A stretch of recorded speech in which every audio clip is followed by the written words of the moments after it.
ഇന്ന് എളുപ്പത്തിലൊരു chicken roast റെഡിയാക്കിയാലോ.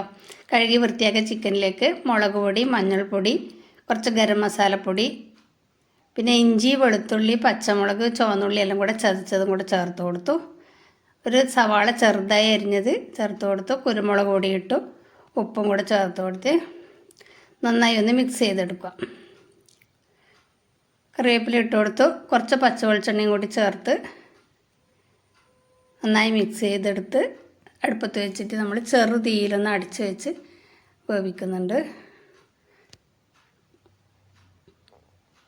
പിന്നെ കുറച്ച് നേരം ഒന്ന് വഴറ്റിയെടുത്തതിന് ശേഷം കുറച്ച് ചൂടുവെള്ളം, വളരെ കുറച്ച് ചൂടുവെള്ളം ഒന്നും കൂടി ഒഴിച്ചു കൊടുക്കുന്നുണ്ട്.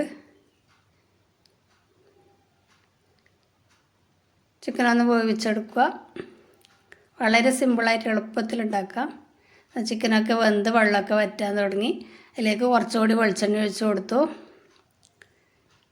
പിന്നെ കുറച്ച് കുരുമുളക് പൊടിയും കുറച്ച് ഗരം മസാല പൊടിയും കൂടെ ചേർത്ത് കൊടുക്കുന്നുണ്ട്. പെരുംജീരകം പൊടിച്ചത് വേണമെങ്കിൽ ചേർത്ത് കൊടുക്കാം. പിന്നെ എല്ലാം കൂടെ വഴറ്റി ഒന്ന് ഡ്രൈ ആക്കി എടുക്കുക. കുറച്ച് കറിവേപ്പിലയും കുറച്ച് ക്യാപ്സിക്കം അരിഞ്ഞതും കൂടെ ചേർത്ത് ഇളക്കി ഡ്രൈ ആക്കി എടുത്താൽ നല്ല ടേസ്റ്റിയായ എളുപ്പത്തിലൊരു ചിക്കൻ റോസ്റ്റ് റെഡി ആയിട്ടുണ്ട്. വീഡിയോ ഇഷ്ടപ്പെടുകയാണെങ്കിൽ ഒന്ന് സപ്പോർട്ട് ചെയ്തേക്കണേ. ഇപ്പോൾ വളരെ ടേസ്റ്റിയായ ചിക്കൻ റോസ്റ്റ് വളരെ എളുപ്പത്തിൽ റെഡിയായി. Thank you.